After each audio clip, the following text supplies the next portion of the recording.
Welcome to Inside Roanoke. I'm Melinda Mayo, the Communications and Media Officer for the City of Roanoke. Today we're here in Market Square for the launch of Plan Roanoke, our comprehensive plan process. We're also going to hear about the BikeShare program and a lot more, so stay with us. It is important for both restaurants and homeowners to help keep our waterways clean and safe. Never pour cooking oil or grease into sinks, parking lots, or streets. The oil and grease can enter our waterways through storm drains. Always try to recycle the oil and grease or put it into the trash. If you have a spill, clean it up by using a drying agent like cat litter. Never hose down spills. Keep dumpster and trash can lids closed. Restaurants should clean floor mats and garbage cans in a mop sink. It's easy to keep our waterways clean by doing the right thing.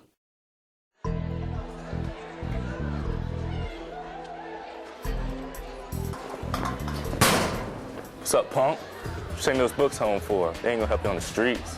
To study? Yeah, man, you need to join our crew, aka the Cobra. Yeah, ain't nobody messing with the Cobra. I mean, I don't know. I kind of want to go to college. Nah, man. I mean, we're just having some fun. Nobody in our gang gets caught anyway. Well, I guess sure. All right.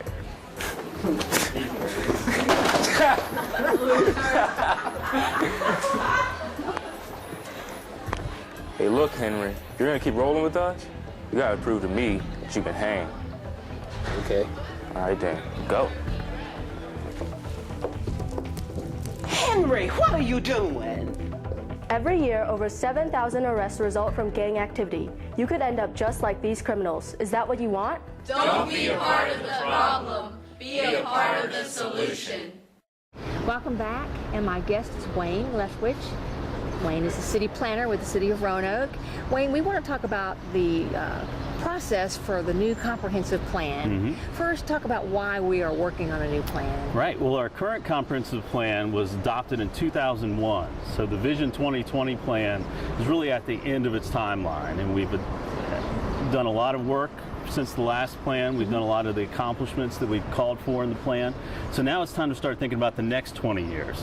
So we want to start thinking about the time frame from 2020 to 2040 and where the city will be for there. And so I jumped into your next question. No, that's okay, but how does it benefit the city to have a plan? Yeah, so the comprehensive plan helps inform our decision-making, our funding, and really helps guide the growth of the city so we can make those tough decisions as we go forward. How do we want to grow as a city? Where do we need to focus our resources?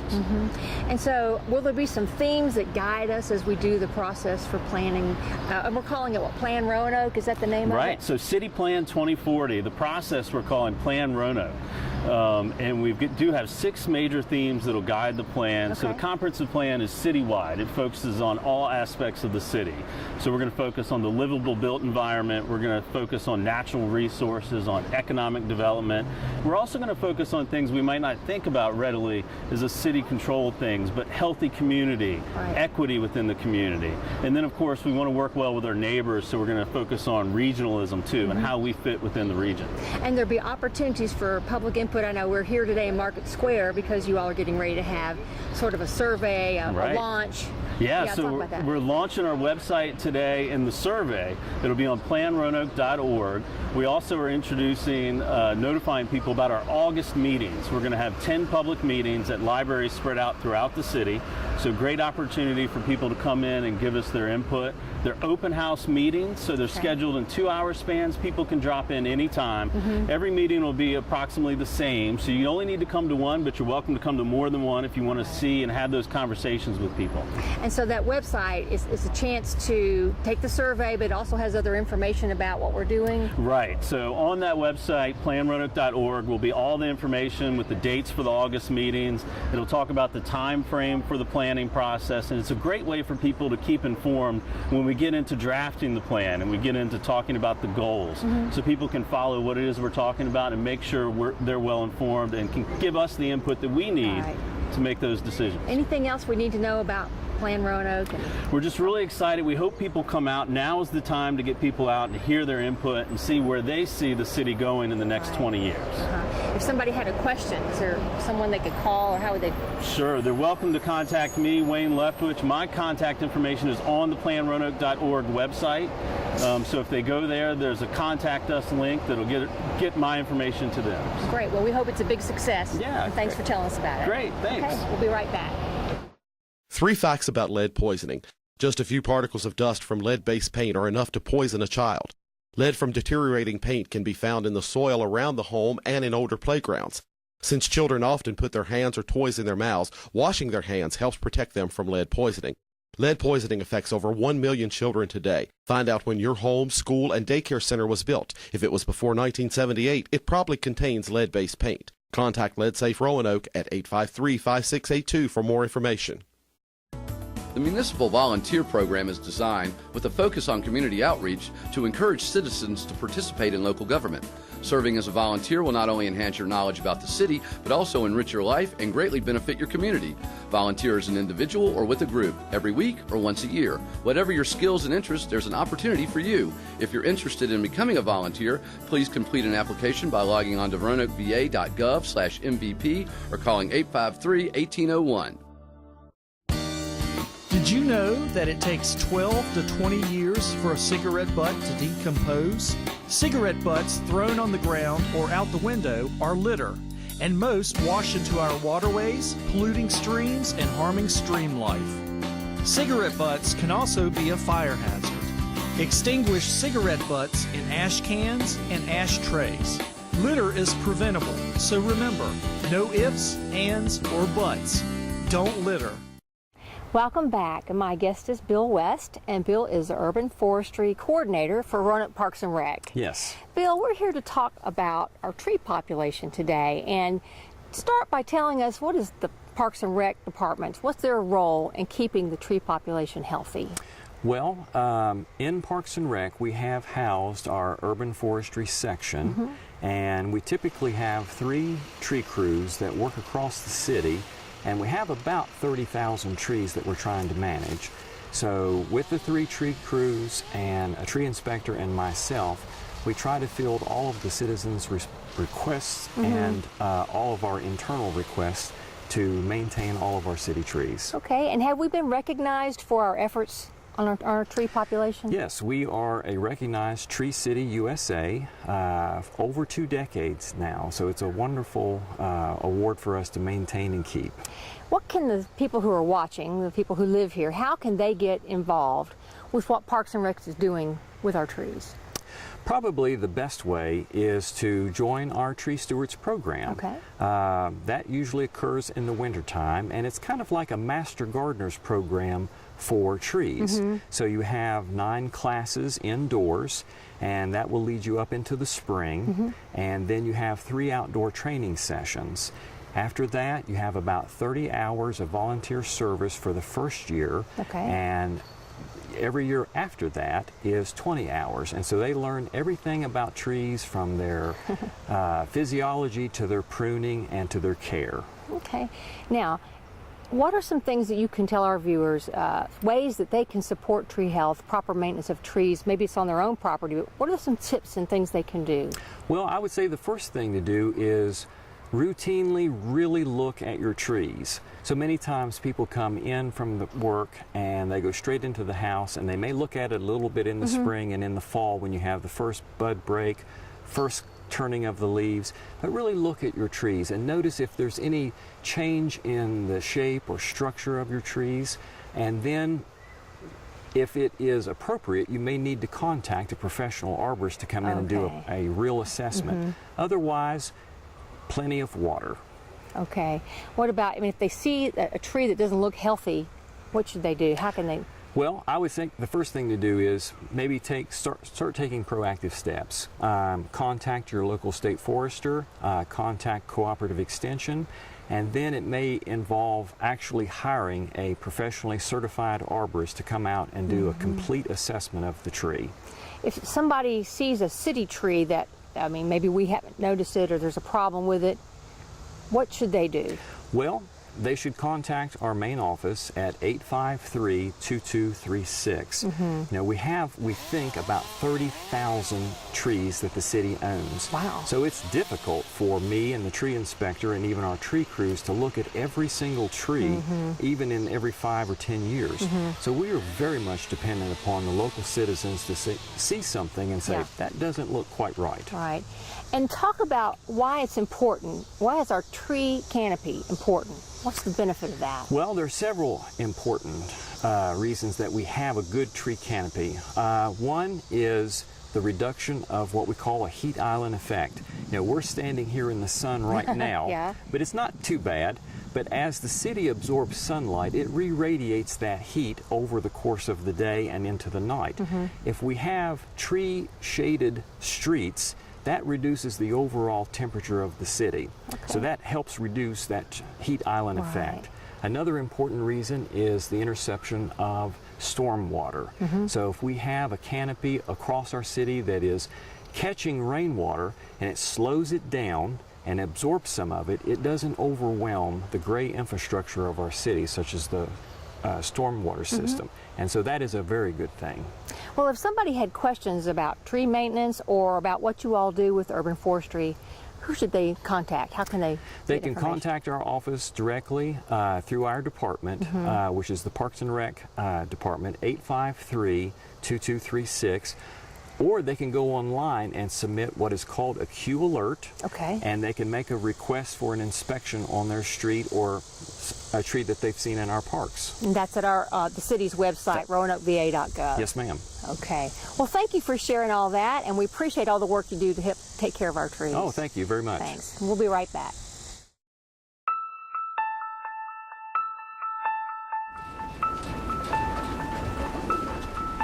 Hey, Melissa. Hey. I like your outfit. Thank you. No, I'm just kidding. You look ridiculous.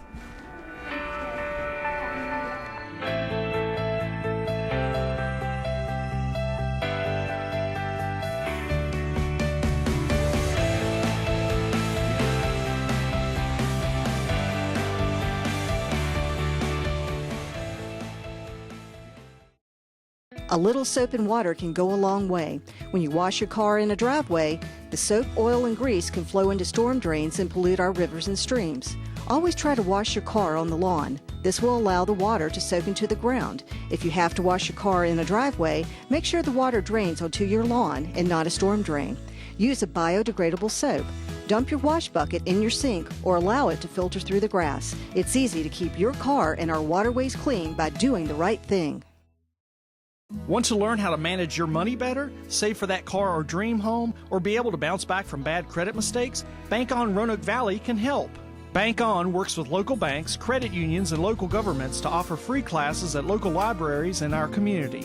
It's easy, free, and it's happening right where you live. Check out the calendar of classes or sign up at bankonrv.org or call 777-4200 for more information. Welcome back, and my guest is Jeremy Holmes. Jeremy's the Director of Ride Solutions, and we want an update on the BikeShare program. First, remind us what BikeShare is and when did it launch? So we launched in May of 2017, so we're just past our 1-year anniversary. And it's a system that basically allows short-term rentals. So you can go out, access a station like this, using your smartphone, check out a bike, and either return to the same station or return it to any other station in the network. And what are some of the locations where people can go and rent a bike? So we've got several stations within downtown Roanoke, so it's really easy to get in and around downtown on them. We've got stations along the Roanoke River and Lick Run Greenway, at Roanoke Memorial Hospital, Piedmont Park, and Wasena, and then at Brown Robertson Park. And then we have a lot of neighborhood and activity centers, such as Crystal Spring and Fallon Park, the Grandin Village area. So we're all over the place, and we keep adding more, so I always recommend that folks either go to the app or online to see kind of what the most recent map is. Well, now talk a little bit more about how it works and how you pay for it. I mean, you do it on your phone? Talk about that. Yeah, so everything's based through an app. So you set up an account, and it's either an hourly rental or it's an annual membership. On the annual membership, you pay $40 a year, and the first hour of every trip is free. And the stations are set up so that no station is more than an hour away. So it's great for, like, if you want to commute or use it for regular transportation. Yeah. And then you just check the bike out via the app, and if you're charged, it charges you there. But it's all very easy. It's like 3 button presses to pick up a bike, unlock it, and hit the road. Now, how successful has it been? Are we happy with What's happening? Yeah, we're very, very happy with how well the community has embraced it and how fast it's grown. We started with 10 stations, and we've almost doubled that in our first year. Wow. And added twice as many stations and twice as many bikes. And we've got just over 3,000 members. Our goal was 1,000 in our first year. So we about tripled the number of people and over 8,000 trips. Yeah. So we're very excited with how many people are using them, how often they're using them, where they're going, and that we've been able to grow so fast. Jeremy, what's the benefit of having this program for the city and for the area? Well, for us, for Ride Solutions, one of the great things is that it provides a transportation option. We've done a lot to put in bike infrastructure, greenways, and now you can hop on your neighborhood BikeShare and go shopping or go out to eat rather than driving. We've also done a lot just to brand ourselves and support being a great outdoors community. Yeah. So whether you live here or you're a visitor, you can go mountain bike riding, go road riding, or you can hop on a Zagster and just explore neighborhoods and just get outside. Well, if somebody had questions or wanted more information, what's the best way to get it? So you can visit us at the website at zagster.com/ride solutions, or if you download the Zagster app to your iOS or Android device, you can access everything you need right there. It's a great program, and thank you for giving us that update. Well, thank you for having me. Okay, we'll be right back. Keeping Roanoke streets clean and attractive takes a lot of work.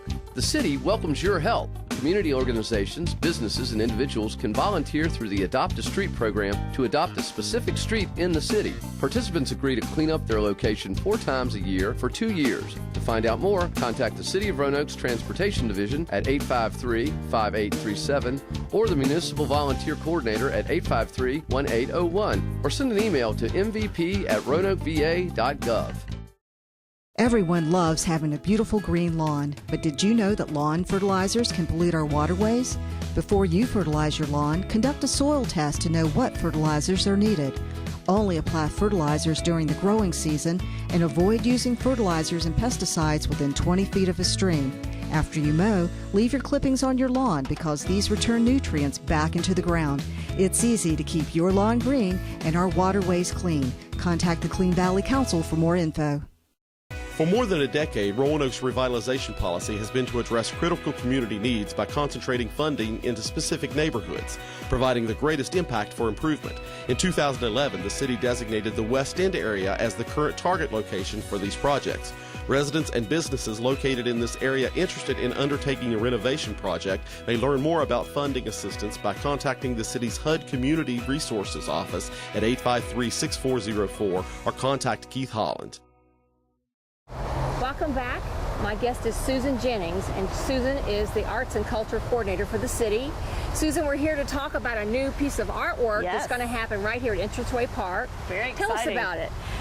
Well, as you know, all year long we've been celebrating 10 years of public art in the city of Roanoke, and we kicked off our 10 years with a monumental sculpture at the Civic Center. So we are ending our 10-year celebration with a monumental sculpture here in Entranceway Park. And how do we come to the decision to commission that artwork? Talk about that a little. Well, as I mentioned, it's the celebration of 10 years. We've all year long been doing prizes and giveaways on Facebook, so this is the conclusion of that. And whenever we do a major work of art, we have a theme behind it, and the theme behind this one is diversity and unity and welcoming. Okay. So we've chosen an artist. Yes. Tell us about that. Stephen Fairfield. We had almost 40 applicants, which was a great pool to choose from.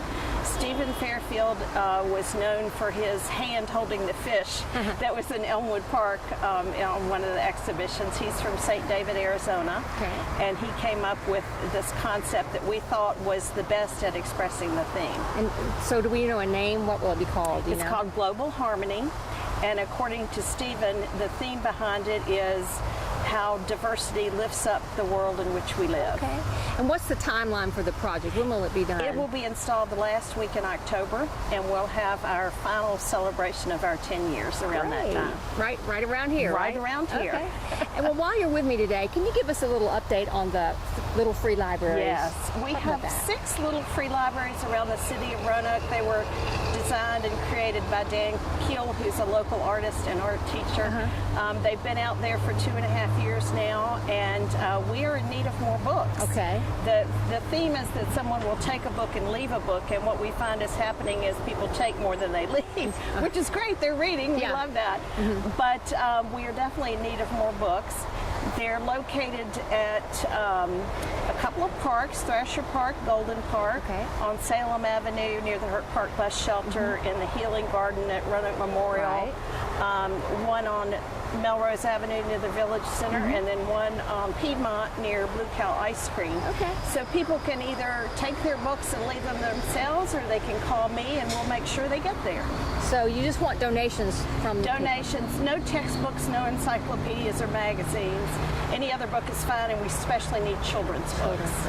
Okay, can you maybe give us a phone number or an email? How can people get in touch with you? They can call me at 853-5652 or email me at susan.jennings@roanokeva.gov. And that's the same for the art that's going to happen if they want more information about that. Exactly. A lot of exciting things going on. Yes, there are. Well, we'll have you back when the art is ready and installed. Thank you. Look forward to that. Okay, we'll be right back. A lot of times, especially if they're injecting, they'll have track marks, they'll have needle marks on their arms. A lot of them will have extreme weight loss. They have an inability to focus on a task or schoolwork and complete things like they normally might have been able to do before. Those are some of the big things. They like to sleep a lot and just mainly be alone, and they're kind of acting different than they were prior to starting the use of heroin. Lead poisoning is a preventable environmental disease which affects an estimated 1 million children in the United States. Lead is most harmful to children 6 years old or younger because they often put their hands and other objects in their mouth which may have lead dust on them. Growing bodies absorb more lead, and children's brains and nervous systems are more sensitive to the damaging effects of lead. Lead Safe Roanoke is a program to enrich and protect the families in the city of Roanoke by helping its citizens eliminate lead-based paint hazards from their homes. Get more information at roanokeva.gov/leadsafe.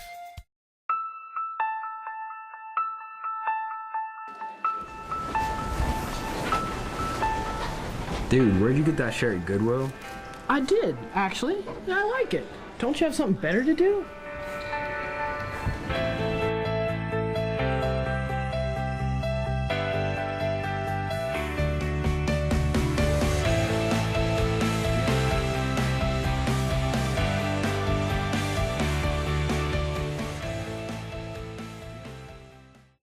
Welcome back, and my guests are Sonia Roman and Beth Stevens, and they're with Roanoke E911.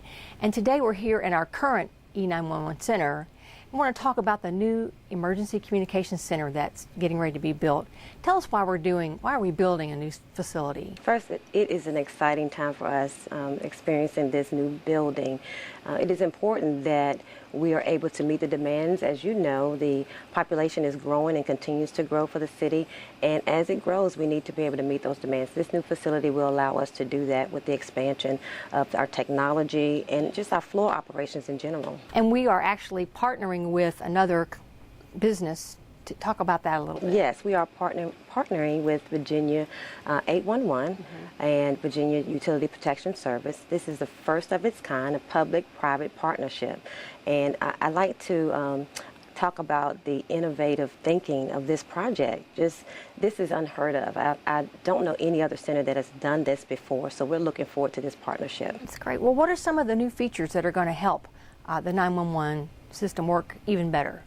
Well, just to expand on what Sonia was talking about, the expanding technology, we'll have the ability now with the growth of a new center to be able to expand on that technology and the needs to be able to service the citizens of the community and to also provide the support for our public safety counterparts.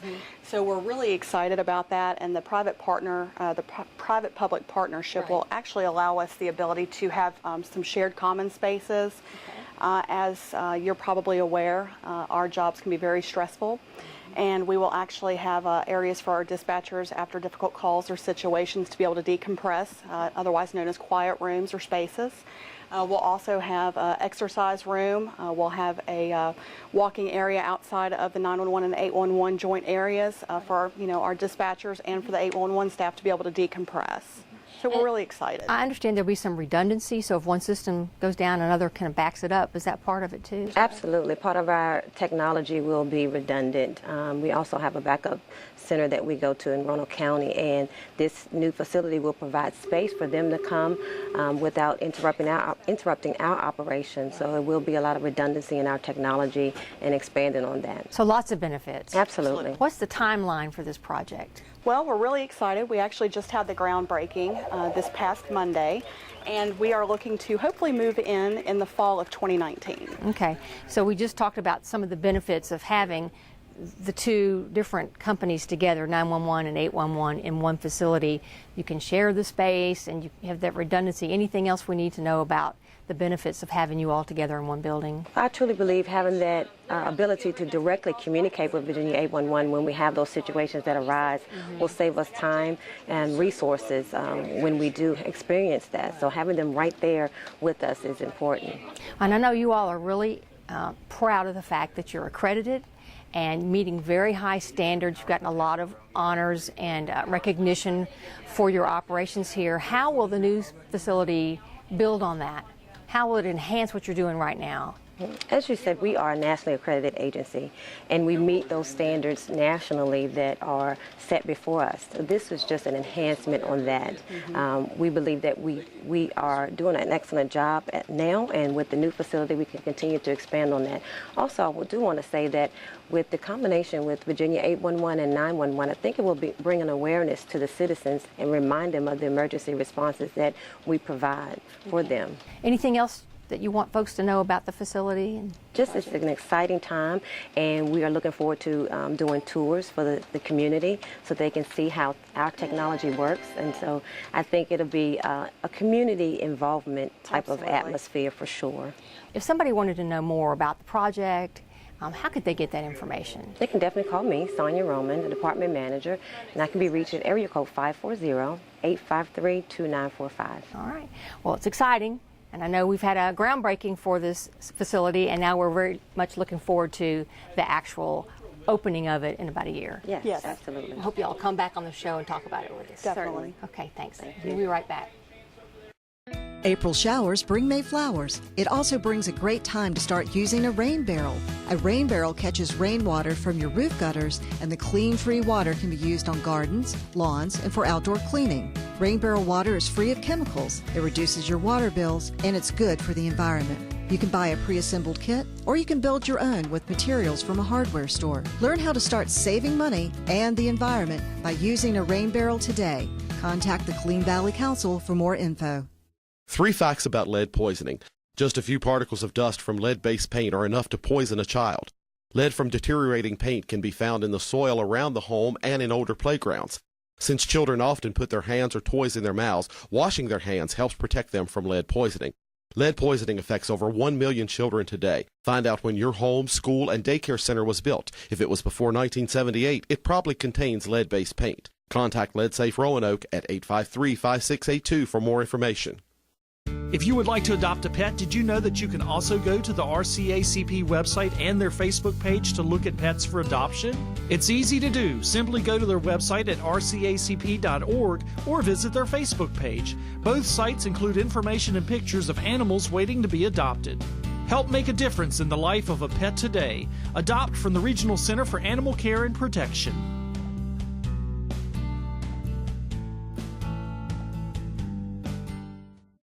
We hope you've enjoyed this month's show. Now let's take a look at what's happening this month inside Roanoke. On August 10th, Vince Gill in concert at the Berglund Center. Also on August 10th, Movies in the Market presents Star Wars: The Last Jedi in Market Square. On August 17th, Budweiser Summer Series presents the B-52s live in Elmwood Park. Also on August 17th, The Kings and Sway Cats Big Band at the Jefferson Center. On August 18th, Festival of India 2018 at Elmwood Park. On August 21st, ZZ Top at the Berglund Center. August 24th and 25th, A Taste of Country at Mill Mountain Theater. On August 25th, Roanoke Wing Fest 2018 at Dr. Pepper Park. And on August 29th, the U.S. Navy Band Bluegrass Concert in Elmwood Park.